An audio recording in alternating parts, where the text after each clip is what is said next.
सन 1933 है। गलियों में रोशनी से ज्यादा अंधेरा है। पहले विश्व युद्ध में घायल जर्मनी मंदी की मार से टूटा हुआ है। लोग भूखे हैं, गुस्से में हैं, बदलाव चाहते हैं। यहीं हमारी मुलाकात होती है विल्हेम से, जो एक जवान फैक्ट्री का मजदूर है, जिसके हाथों में कठोर मेहनत के निशान हैं और दिल में बेहतर कल के सपने हैं। वो अपने पड़ोसियों को तंगहाली में देखता है, अपने परिवार को भूखा सोते देखता है। विल्हेम बाकी सबकी तरह इस अफरा तफरी में जवाब ढूंढ रहा है। वर्साय की संधि जर्मनी पर काले बादल की तरह मंडरा रही है। देश बंटा हुआ है, उसका गौरव घायल है। लोगों को एक मजबूत नेता की तलाश है, कोई ऐसा जो उनके टूटे हुए हौसले को जोड़े और खोया हुआ गौरव वापस लाए। लेकिन किस कीमत पर? विल्हेम अपने देश की धड़कन को डर और उम्मीद के मिले जुले एहसास के साथ तेज होते महसूस करता है। एक तूफान उठ रहा है और कोई नहीं जानता कि ये क्या लाएगा। इस निराशा के बीच एक नई आवाज उभरती है, तेज और ताकतवर, जो समृद्धि और महानता की वापसी का वादा करती है।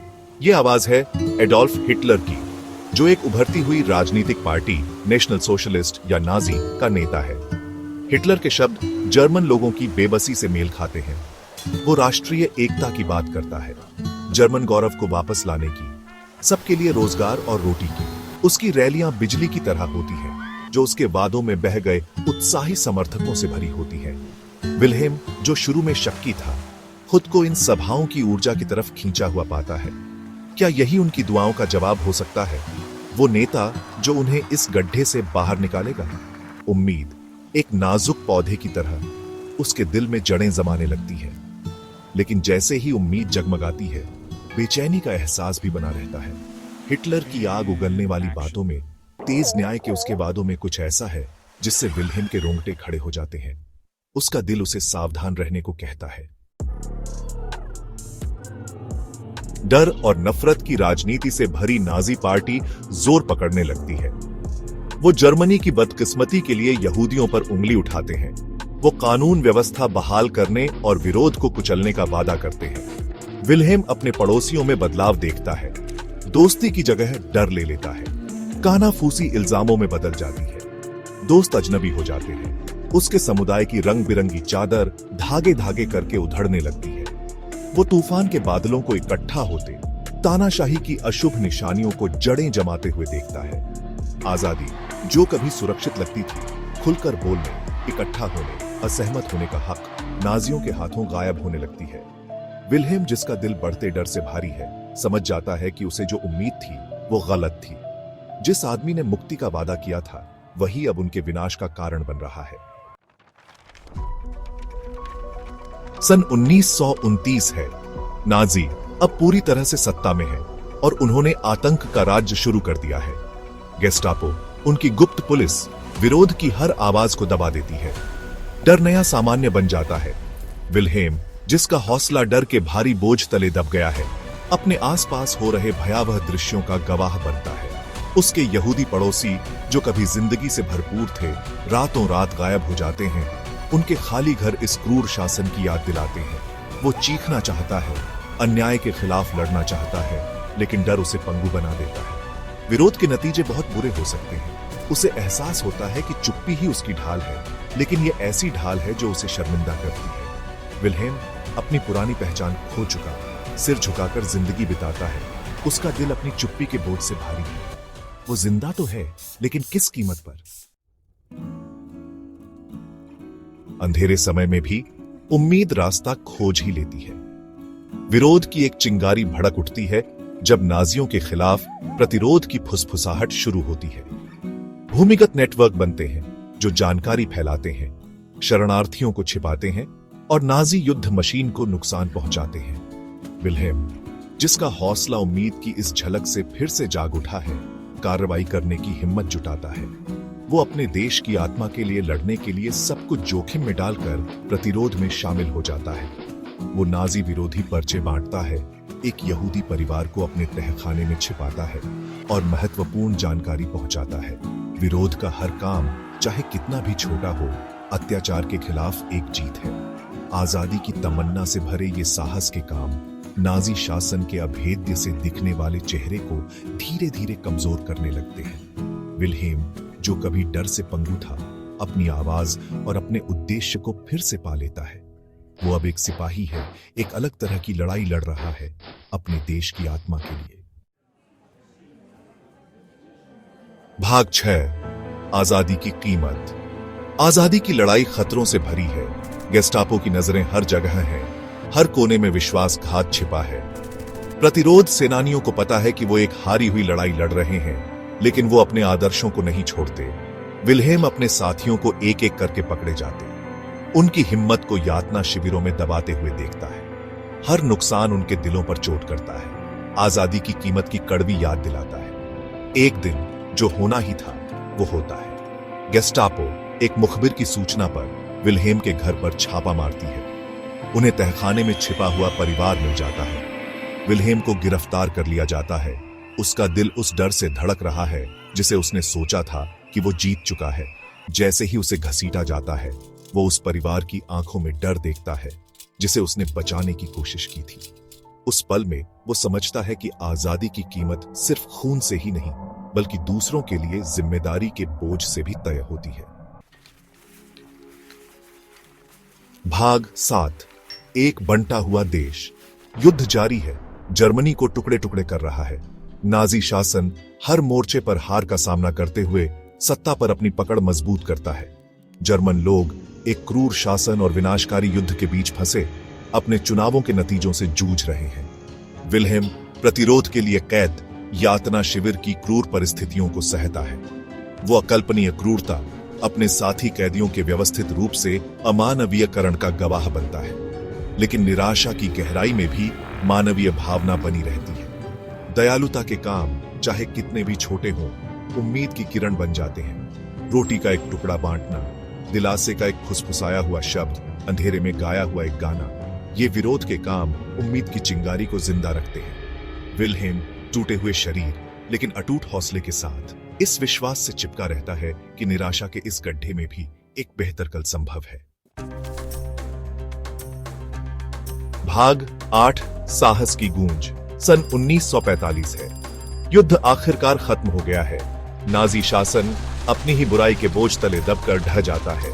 दुनिया अविश्वास में देखती है जब यातना शिविरों के भयावह सच सामने आते हैं।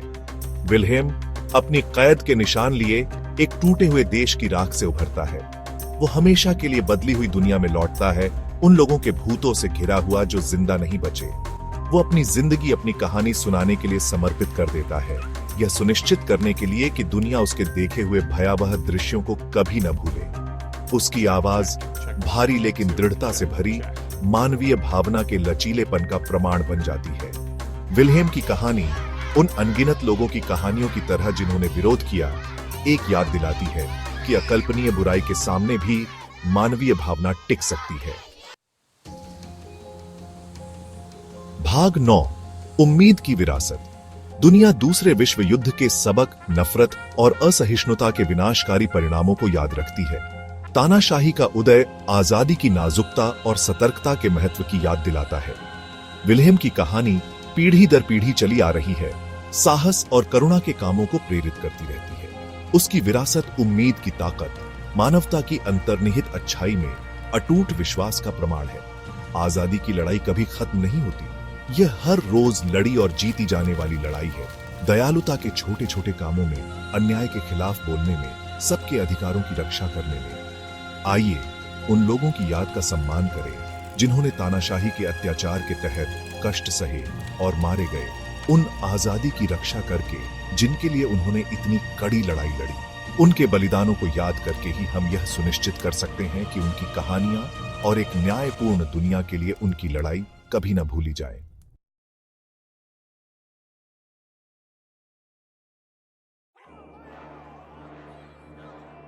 लोहे का मुक्का, ताकत और विरोध की कहानी।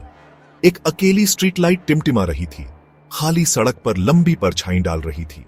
एक अकेला आदमी अंधेरे में जल्दी से जा रहा था, एक फटी हुई किताब अपनी छाती से लगाए हुए। उसका नाम इस्माइल था और वो एक खतरनाक राज छुपाए हुए था, आजादी और सच्चाई का प्यार, एक ऐसे देश में जहां दोनों मना थे। इस्माइल जनरल रजा के लोहे के मुक्के तले रहता था, एक तानाशाह जिसने सालों पहले कंट्रोल छीन लिया था। रजा का राज डर और खामोशी पर बना था। विरोध के किसी भी संकेत को बेरहमी से कुचल देता था। इस्माइल के लिए जिंदगी एक नाजुक संतुलन बन गई थी, एक ऐसी दुनिया में जहां एक फुसफुसाहट का गलत मतलब निकाला जा सकता था और एक गलत शब्द जेल या उससे भी बदतर की ओर ले जा सकता था। रजा के राज्य से पहले इस्माइल एक टीचर था। उसके दिन बच्चों के खुशनुमा शोर और युवा दिमागों को ज्ञान के अजूबों से परिचित कराने के रोमांच से भरे होते थे। अब स्कूल का घर खामोश खड़ा था, उसके दरवाजे बंद थे, चुराई गई आजादी की एक भयानक याद दिलाते थे। एक दिन इस्माइल को प्रतिबंधित किताबों का एक छिपा हुआ ढेर मिला। उस समय के अवशेष जब विचार स्वतंत्र रूप से बहते थे, उनमें से उसे आजादी और न्याय का जश्न मनाने वाली कविताओं का एक संग्रह मिला। उनके शब्दों ने उसके थके हुए दिल में आशा की एक चिंगारी जगाई। उसने इन कविताओं को भरोसेमंद दोस्तों के साथ शेयर करना शुरू कर दिया, धीमे स्वर में छंदों को फुसफुसाते हुए, इस विश्वास से चिपके हुए कि सबसे अंधेरे समय में भी मानव आत्मा को पूरी तरह से बुझाया नहीं जा सकता। नियंत्रण का भ्रम, सहमति बनाना। रजा जैसे तानाशाह समझते हैं कि सिर्फ क्रूर बल ही सत्ता पर उनकी पकड़ की गारंटी नहीं दे सकता। लोगों पर सही मायने में नियंत्रण करने के लिए उन्हें सहमति बनानी होगी। एक ऐसी कहानी बुननी होगी जो उनके शासन को सही ठहराए और उनके विरोधियों को बदनाम करे। वे प्रचार की शक्ति को समझते हैं, इसका इस्तेमाल जनता की राय में हेरफेर करने और व्यापक समर्थन का भ्रम पैदा करने के लिए करते हैं। सरकारी मीडिया रजा का मुखपत्र बन गया, उसके शासन का महिमा मंडन करने और किसी भी असंतुष्ट को बदनाम करने के लिए डिजाइन किए गए प्रचार की एक अंतहीन धारा प्रसारित करता रहा। अखबार रजा की कथित उपलब्धियों के चमकदार लेखों से भरे हुए थे, जबकि रेडियो तरंगे राज्य के दुश्मनों की निंदा करने वाले उग्र भाषणों से गूंज रही थी। सच्चाई अप्रासंगिक थी, जो मायने रखता था वो था कहानी को नियंत्रित करना और वास्तविकता के बारे में लोगों की धारणा को आकार देना। इस्माइल ने बढ़ती बेचैनी के साथ देखा, क्योंकि उसके देशवासियों ने रजा के प्रचार तंत्र द्वारा फैलाए गए झूठ को स्वीकार कर लिया। दोस्त और पड़ोसी जो कभी शासन के मुखर आलोचक थे, अब सरकार की बात दोहराते थे। उनकी आंखें डर और उदासीनता के मिश्रण से चमक उठी थी, मानो देश पर एक सामूहिक भूलने की बीमारी छा गई हो। रजा के शासन से पहले के समय की कोई भी याद मिटा दी गई हो। विद्रोह के बीजों को कुचलना, निगरानी और डर। सत्ता पर अपनी पकड़ बनाए रखने के लिए तानाशाह मुखबिरों और गुप्त पुलिस के एक विशाल नेटवर्क पर भरोसा करते हैं। उनकी आंखें और कान हर जगह होते हैं, असंतोष के किसी भी संकेत को देखते रहते हैं। वे डर और व्यामोह का माहौल बनाते हैं, जहां पड़ोसी एक दूसरे पर भरोसा नहीं करते हैं और बंद दरवाजों के पीछे की फुसफुसाहट भी घातक परिणाम दे सकती है। रजा की गुप्त पुलिस, जिसे हॉक्स के नाम से जाना जाता है, हर जगह थी। वे गली के कोनों पर दुबके रहते थे, उनके चेहरे काले चश्मों के पीछे छिपे होते थे, उनके कान हर बातचीत पर लगे रहते थे। उन्होंने स्कूलों और कार्यस्थलों में घुसपैठ की, संदेह बोया और दोस्त को दोस्त के खिलाफ कर दिया।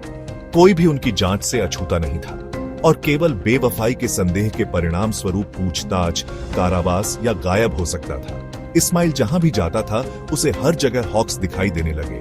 उनकी उपस्थिति हमेशा मौजूद खतरे की निरंतर याद दिलाती थी। उसने अपने मूवमेंट्स को सीमित कर दिया, सार्वजनिक समारोहों से परहेज किया और केवल धीमे स्वर में बात की। उसने किसी पर भरोसा नहीं किया, अपने सबसे करीबी दोस्तों पर भी नहीं, इस डर से कि वे शासन के लिए मुखबिर हो सकते हैं। डर उसकी छाती पर एक बोझ की तरह था, उसकी आत्मा का दम घोंट रहा था और सांस लेना मुश्किल कर रहा था। चुप्पी की कीमत, आत्म सेंसरशिप और अनुरूपता। तानाशाही में चुप्पी एक जीवन रक्षा तंत्र बन जाती है। लोग खुद को सेंसर करना सीख जाते हैं, प्रतिशोध के डर से अपने असली विचारों और भावनाओं को दबा देते हैं। अनुरूपता को पुरस्कृत किया जाता है, जबकि व्यक्तित्व को दंडित किया जाता है, जिससे एक रूपता और आज्ञाकारिता का दम घुटने वाला माहौल बनता है। इस्माइल के शहर का कभी जीवंत बौद्धिक जीवन बुझ गया था। कैफे जहां बुद्धिजीवी और कलाकार कभी बहस करने और विचारों को साझा करने के लिए इकट्ठा होते थे, अब सुनसान थे। उनकी कुर्सियां खाली मेजों पर उलटी रखी हुई थी। थिएटर अंधेरे में खड़े थे, उनके मंच खामोश थे। अब उन कार्यों को प्रस्तुत करने की हिम्मत नहीं कर रहे थे जिन्हें विध्वंसक माना जा सकता है। डर ने शहर की जान ले ली थी, एक खोखला खोल छोड़ दिया था। इस्माइल ने खुद को तेजी से अलग थलग पाया। वह किसी के साथ अपने विचारों और भावनाओं को साझा करने के लिए, सार्थक बातचीत में शामिल होने के लिए तरस रहा था, लेकिन जोखिम बहुत बड़ा था। वह अपने आप में वापस चला गया, लिखित शब्द में, प्रतिबंधित किताबों के पन्नों में सांत्वना पाई जिन्हें उसने छिपा कर रखा था। भाग 5, संदेह का माहौल। पड़ोसी को पड़ोसी के खिलाफ करना। तानाशाह विभाजन की शक्ति को समझते हैं। वे मौजूदा सामाजिक और जातीय भेदभाव का फायदा उठाते हैं। संदेह और अविश्वास का माहौल बनाने के लिए समूहों को एक दूसरे के खिलाफ खड़ा करते हैं। इस माहौल में एकजुटता मुश्किल हो जाती है, क्योंकि लोगों को एक दूसरे को सहानुभूति के बजाय संदेह की नजर से देखने के लिए प्रोत्साहित किया जाता है। रजा, एक मास्टर मैनिपुलेटर, ने देश के भीतर विभिन्न जातीय और धार्मिक समूहों के बीच मौजूदा तनाव का कुशलता से फायदा उठाया। उसने खुद को बहुसंख्यकों के रक्षक के रूप में चित्रित किया, अपने विरोधियों पर विदेशी ताकतों या समाज के भीतर विध्वंसक तत्वों के साथ लीग में होने का आरोप लगाया। उसकी प्रचार मशीन ने डर और नाराजगी भड़काने के लिए डिजाइन की गई दुष्प्रचार की एक निरंतर धारा निकाली, जिससे पड़ोसी पड़ोसी के खिलाफ हो गया। भाग 6, कहानी को फिर से लिखना। प्रचार और सूचना का नियंत्रण। सत्ता बनाए रखने के इच्छुक किसी भी तानाशाह के लिए सूचना का नियंत्रण सर्वोपरि है। वे घटनाओं के अपने संस्करण को सावधानी पूर्वक तैयार करते हैं, असहमतिपूर्ण आवाजों को दबाते हैं और अपनी कहानी के अनुरूप इतिहास को फिर से लिखते हैं। राज्य नियंत्रित मीडिया, शिक्षा प्रणालियों और सांस्कृतिक संस्थानों के माध्यम से वे सच्चाई के अपने संस्करण के साथ आबादी पर बमबारी करते हैं, कम उम्र से ही दिमाग को ढालते हैं। स्कूली पाठ्य पुस्तकों को रजा के इतिहास के संस्करण को दर्शाने के लिए फिर से लिखा गया। सत्ता में उसके उदय का महिमा मंडन किया गया और उसके विरोधियों को बदनाम किया गया। पुस्तकालयों को विध्वंसक मानी जाने वाली पुस्तकों से हटा दिया गया। उनकी जगह राज्य के प्रति आज्ञाकारिता और वफादारी के गुणों को बढ़ा चढ़ाकर पेश करने वाले संस्करणों को रखा गया। बच्चों को कम उम्र से ही रजा को एक उद्धारक के रूप में सम्मानित करने के लिए प्रेरित किया गया था। उनके दिमाग को किसी भी वैकल्पिक दृष्टिकोण को मिटाने के लिए डिजाइन किए गए प्रचार के एक स्थिर आहार द्वारा ढाला गया था। भाग 7, सम्राट के नए कपड़े। तानाशाह के झूठ का पर्दाफाश। डर और दमन के व्यापक माहौल के बावजूद रजा के दिखावे में दरारें दिखाई देने लगी। भ्रष्टाचार और कुप्रबंधन से कमजोर हुई अर्थव्यवस्था लड़खड़ा गई, जिससे बुनियादी वस्तुओं की कमी हो गई। खाली वादों से थके हुए और डर में जीने से थके हुए लोगों ने शासन की कहानी पर सवाल उठाना शुरू कर दिया। एक एक करके लोगों ने रजा के शासन के सावधानीपूर्वक बनाए गए दिखावे को समझना शुरू कर दिया। उन्होंने सरकार की घोषणाओं और अपने दैनिक जीवन की वास्तविकता के बीच विसंगतियों पर ध्यान दिया। उन्होंने खोखले नारों और खोखले वादों को समझा, रजा के शासन के केंद्र में मौजूद भ्रष्टाचार और अन्याय को पहचाना। भाग 8, अवज्ञा की एक चिंगारी, विरोध करने का साहस। हालांकि मानव आत्मा अविश्वसनीय रूप से लचीला है। भारी बाधाओं का सामना करने पर भी हमेशा ऐसे लोग होंगे जो चुप रहने से इनकार करते हैं, जो अत्याचार के खिलाफ अपनी आवाज उठाने की हिम्मत करते हैं। न्याय में विश्वास और स्वतंत्रता की लालसा से प्रेरित ये व्यक्ति दूसरों के लिए आशा की किरण बन जाते हैं, उन्हें विरोध करने के लिए प्रेरित करते हैं। अपने द्वारा देखे गए अवज्ञा के कृत्यों से प्रेरित होकर इस्माइल को भी अपनी आवाज मिली। उसने रजा के शासन द्वारा किए गए अन्याय के खिलाफ अधिक खुले तौर पर बोलना शुरू कर दिया। अपनी कविता को व्यापक दर्शकों के साथ साझा किया। उसने समान विचारधारा वाले व्यक्तियों के साथ गुप्त बैठकें आयोजित की, तानाशाही का विरोध करने और अपनी चुराई गई स्वतंत्रता को वापस पाने के तरीकों पर चर्चा की। भाग 9, आजादी की लंबी राह, एक न्यायपूर्ण और न्याय संगत समाज का निर्माण। आजादी की राह लंबी और कठिन है, अक्सर असफलताओं और निराशाओं से भरी होती है। फिर भी इतिहास हमें सिखाता है कि सबसे क्रूर तानाशाही भी अजेय नहीं होती है। साहस, दृढ़ता और मानव आत्मा की अदम्य प्रकृति में अटूट विश्वास के साथ परिवर्तन संभव है। आजादी का संघर्ष तानाशाह के पतन के साथ खत्म नहीं होता है। इसके लिए एक न्यायपूर्ण और न्यायसंगत समाज के निर्माण के लिए प्रतिबद्धता की आवश्यकता होती है, जहां अतीत की गलतियों को दोहराया न जाए। इसके लिए सतर्कता, सत्ता के सामने सच बोलने की इच्छा और सभी नागरिकों के अधिकारों की रक्षा के लिए अटूट प्रतिबद्धता की आवश्यकता है।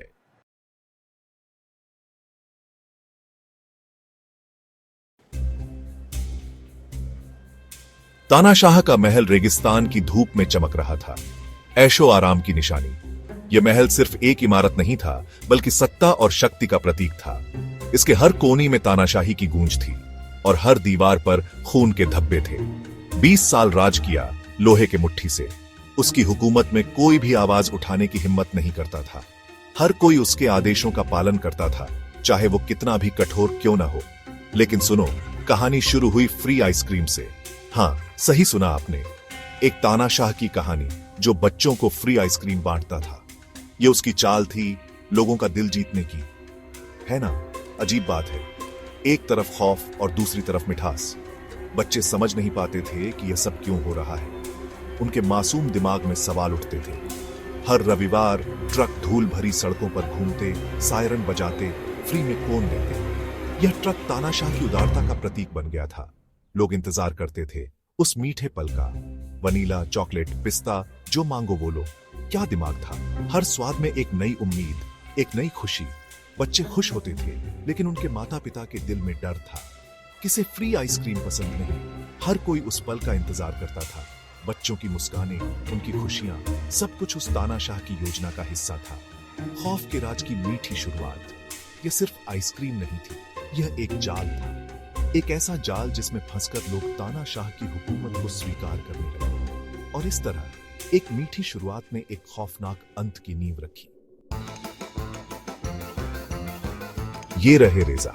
जब आइसक्रीम वाले ट्रक पहली बार गांव में आए, तब रेजा बस एक बच्चा था। बेकरी वाले का बेटा, हमेशा आटे से सना, मुस्कुराहट, ऐसी की चिड़िया भी पेड़ से उतर आए। रेजा को पिस्ता आइसक्रीम बहुत पसंद थी।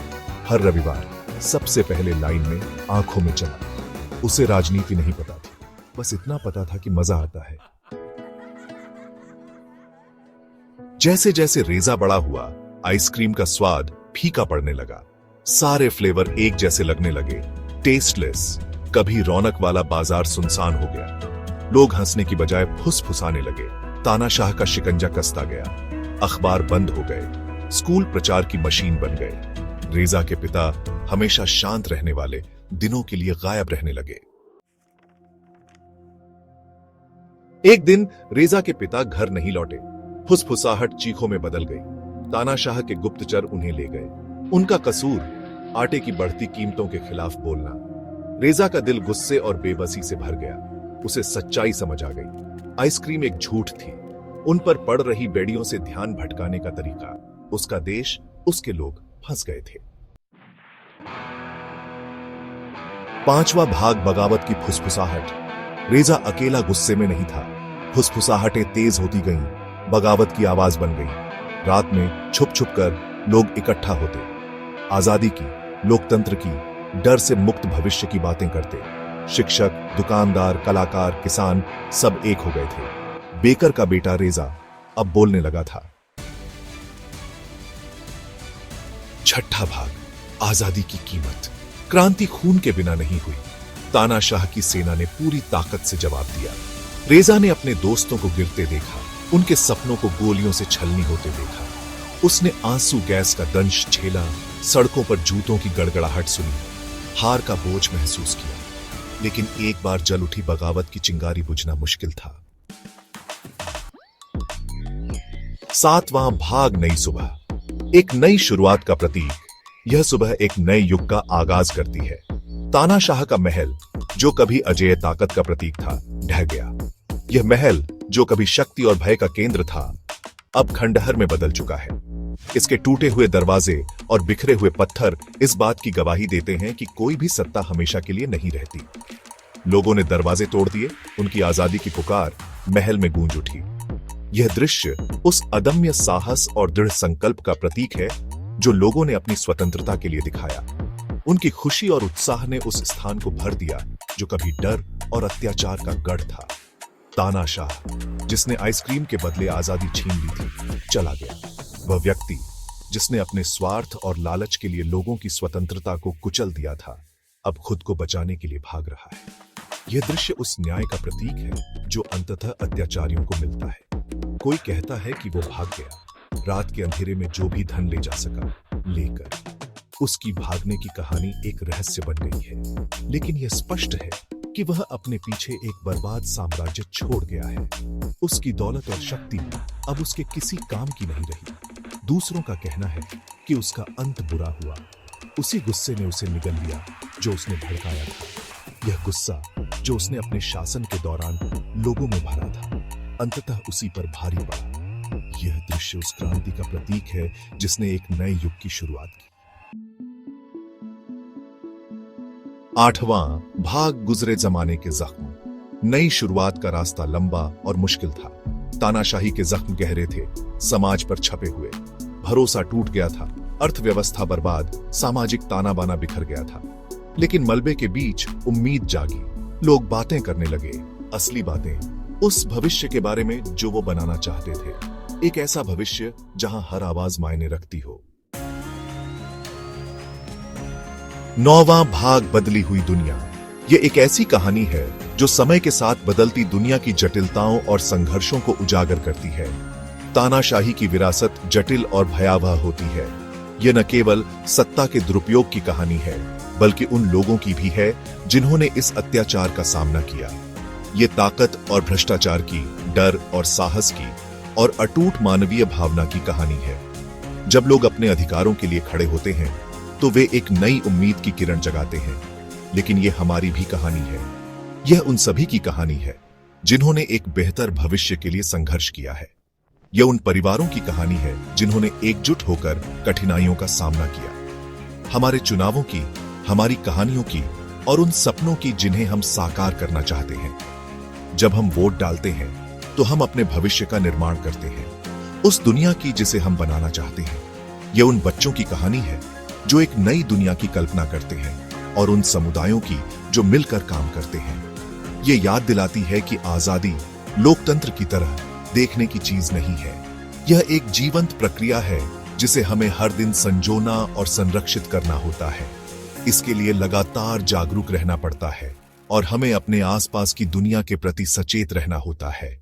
हमें यह समझना होता है कि हमारी छोटी छोटी क्रियाएं भी बड़े बदलाव ला सकती हैं। आवाज उठाने का साहस चाहिए, और यह साहस हमें एकजुट करता है। जब हम अपनी आवाज उठाते हैं तो हम न केवल अपने लिए बल्कि आने वाली पीढ़ियों के लिए भी लड़ते हैं। सही के लिए लड़ने की जरूरत होती है, चाहे वह लड़ाई कितनी भी कठिन क्यों न हो। यह संघर्ष हमें मजबूत बनाता है, और हमें यह सिखाता है कि सच्चाई और न्याय के लिए खड़ा होना कितना महत्वपूर्ण है, चाहे कितना भी मुश्किल हो।